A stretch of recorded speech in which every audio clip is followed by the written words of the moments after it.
All right. Hello, everybody. My name is Justin. I'm from Poorly Reviewed Beer. Excuse me. Thanks for checking me out. If you are a beer fan, you probably know the news of the day.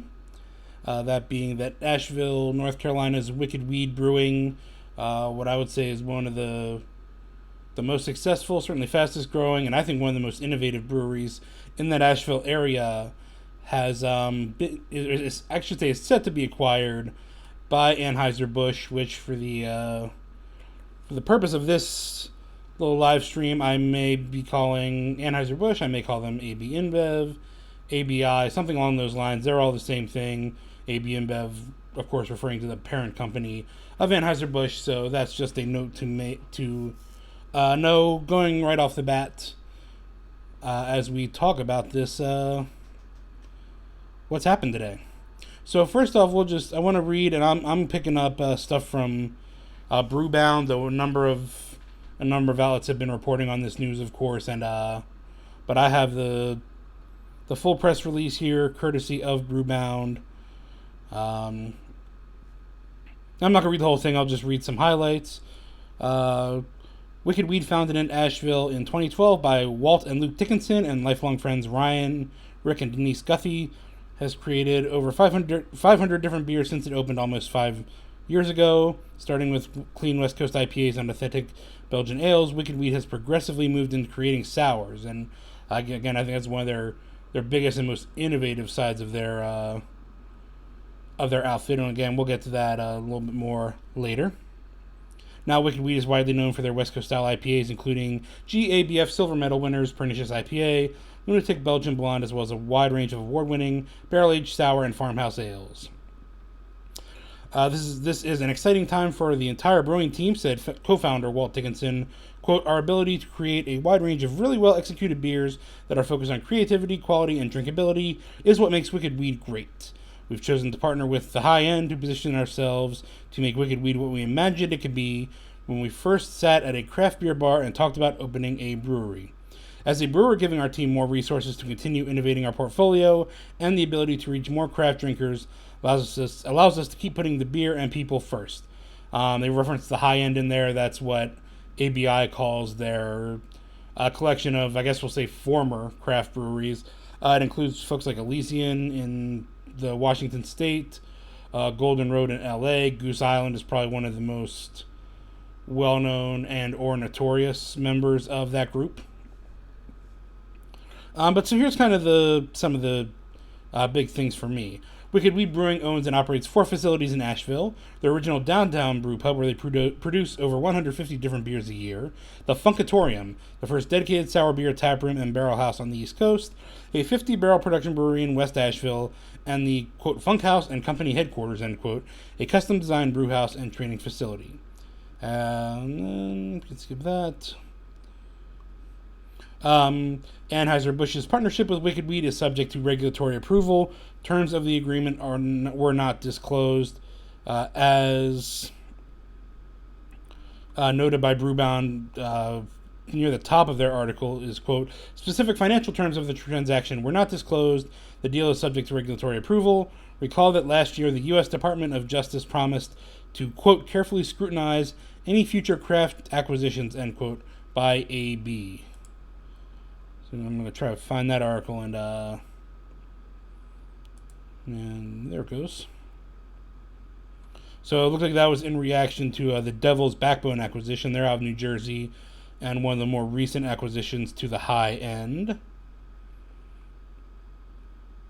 DOJ did an investigation, it looks like, and this is dated September 6, 2016.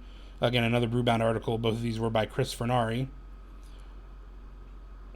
The competitive implications of ABI's acquisition of Devil's Backbone are too uncertain at this time to warrant further investigation.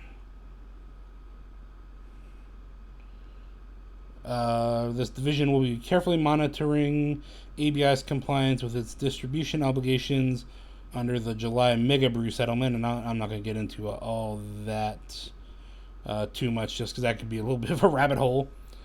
But basically, they're going to be watching all of these acquisitions that A-B InBev makes of various breweries, just to make sure they're not getting too big, too overpowering, too massive in the beer industry, I guess. I read in the press release here a little bit of a description of Wicked Weed. Again, they've only been open for about 5 years, and their growth really seems to be fairly extraordinary for that relatively short period of time. Unfortunately, they don't quite make it down here to South Carolina yet, and I've already been asked by someone on Twitter at Poorly Reviewed, Pourly, or RVIEWED, Poorly Reviewed. Poorly is spelled Pourly. Anyway, if that will get, this acquisition will result in Wicked Weed coming to South Carolina, I said it's very possible. Most of the high-end beers have made it to South Carolina fairly quickly after their acquisition. And so,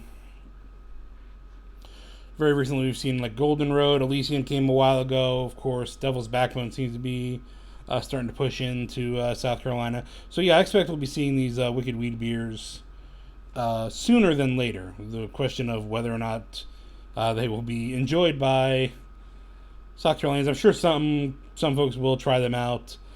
I'll be honest, I don't know how much I'll be going into them now that I'm sure I'll have some of them, but they're not going to be something I seek out aggressively now that they're part of the ABI. I was going to say something a little bit more scandalous, but we'll just call them ABI. That's fine.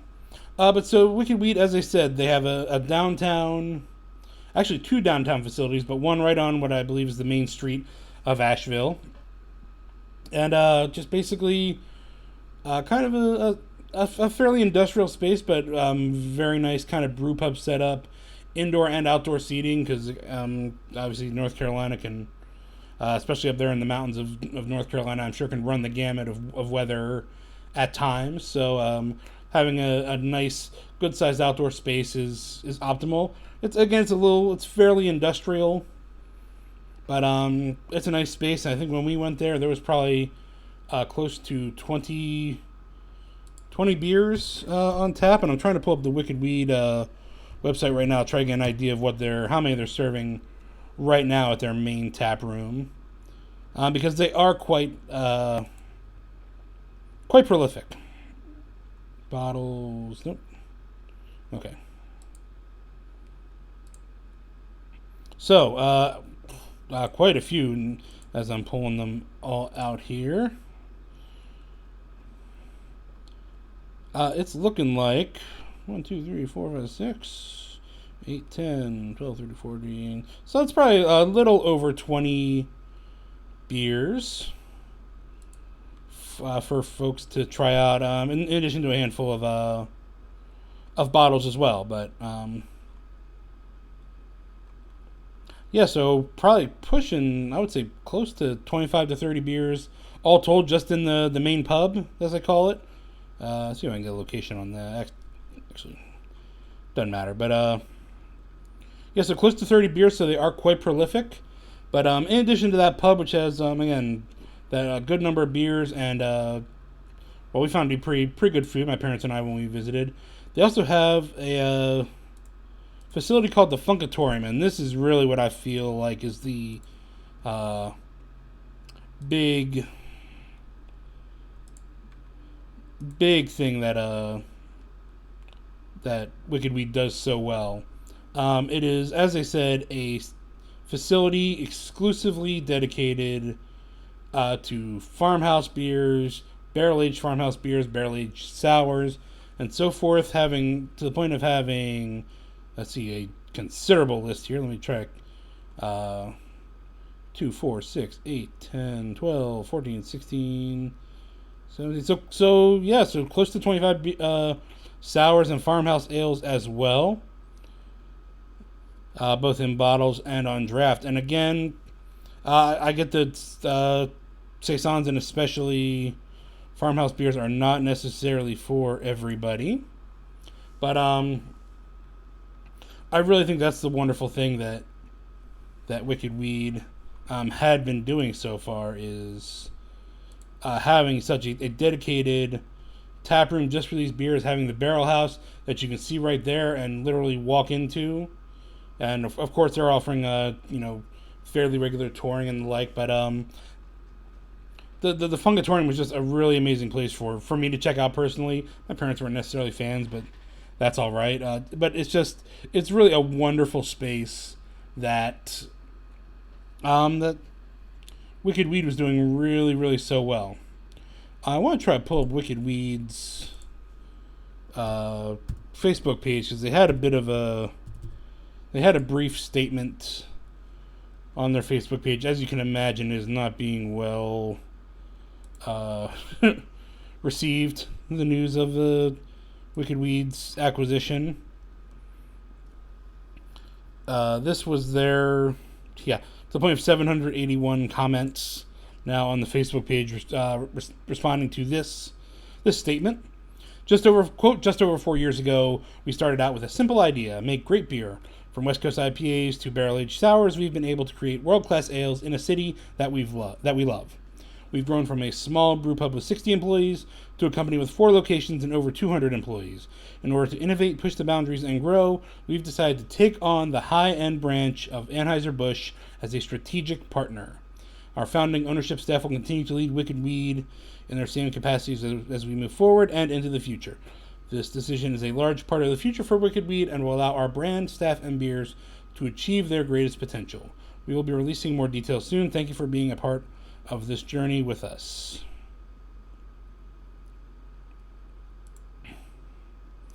So, and then there's always I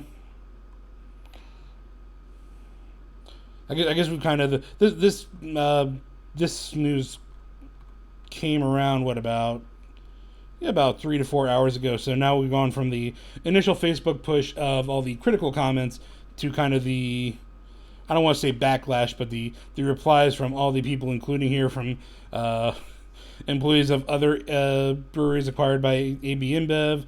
Folks talk about how it's a good business move and what's wrong with being successful and so forth.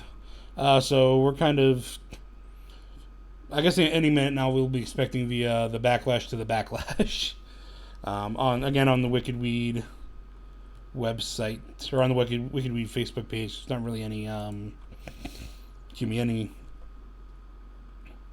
any real commentary items on their website.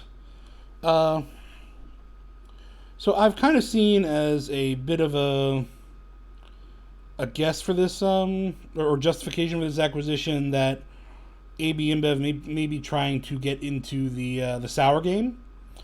Again, this is speculation as much as anything. I haven't seen any kind of real analysis looking at this, and it's mostly all second to third hand information.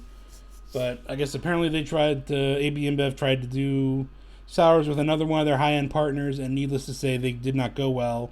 Obviously, with Wicked Weed having their own facility for doing this kind of thing already, they are an ideal partner, and, well, let's not say partner, let's say ideal candidate for acquisition to be able to get into the sour beer market.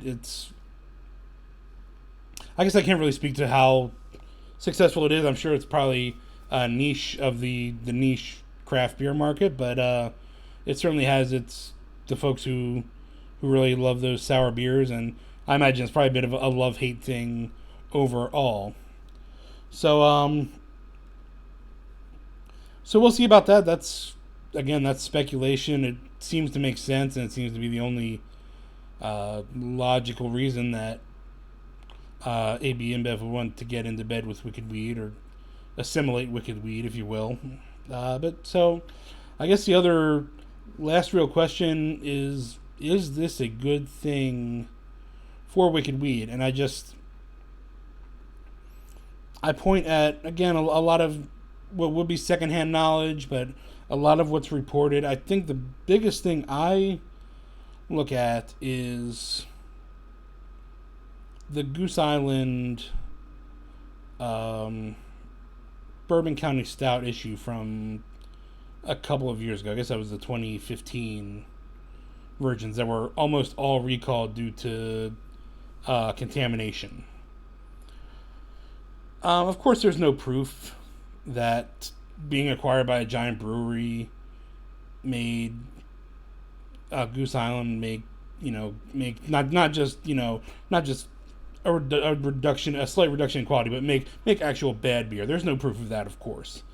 But if there's a push to make more of these beers, if there's a push to make it faster or try to make the same amount in a shorter period of time, or make more in the same period of time, did that put undue pressure on the folks at Goose Island to make those beers, just to make those beers?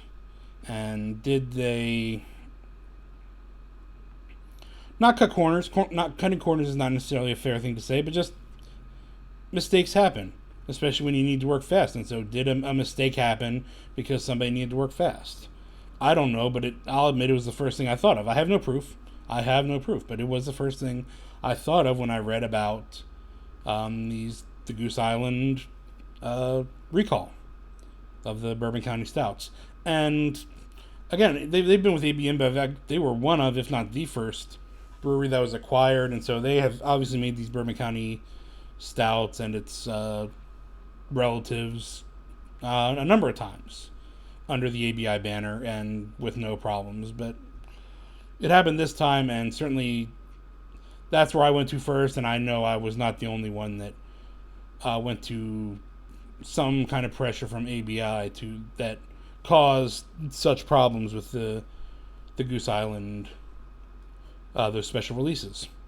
The other thing is, again, this is more secondhand from fellow beer tubers and the like. I don't drink a lot of Red Hook. I don't drink a lot of Kona. I drink almost no Kona. I don't drink much Widmer or anything like that. But they were all craft breweries, and they're under a banner called the Craft Beer Alliance or the Craft Brewers Alliance. Not actual craft brewers per se now. It's really just a title because that alliance is close to 1/3 owned by ABI. And the formal rules for craft beers is no more than 25% ownership by any large conglomerate like ABI, SAB Miller, or Miller Coors, or whatever the heck they are now, since they got all split up. So, but no more than 25% ownership by any of those groups. And so, folks that are much more familiar with those beers have said there's been a decline in quality since the Craft Beer Alliance was formed with all those breweries. Again, it's Kona, Widmer, Red Hook. They're the ones I know off the top of my head, but there are a few others as well. And so, just given a general decline in quality, still not bad beers, but there's a decline in quality. I just feel like it leads to whether or not A-B InBev getting into this high end. They're doing it to get recoup market share that they've lost, obviously, but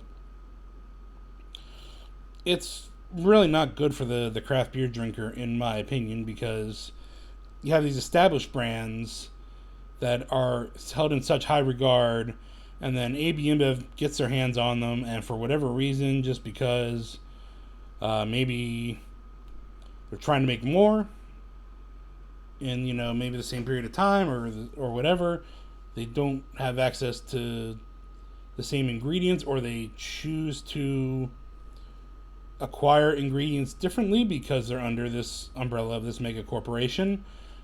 It's just, you can't help but feel that there's a dip in quality from all these breweries that happens, even if it's just fairly slight, but there's a dip in quality that happens from all these beers that get picked up by the high end. So, and again, the proof is not all there, and given how subjective beer tasting is, it might be hard to come up with such proof at all. But it's certainly something to consider, and it's something to look for as we maybe start seeing an increase in distribution in Wicked Weed, which would of course cause an increase in production by Wicked Weed, and whether they can keep up with everything that they have to make while still maintaining their excellent quality.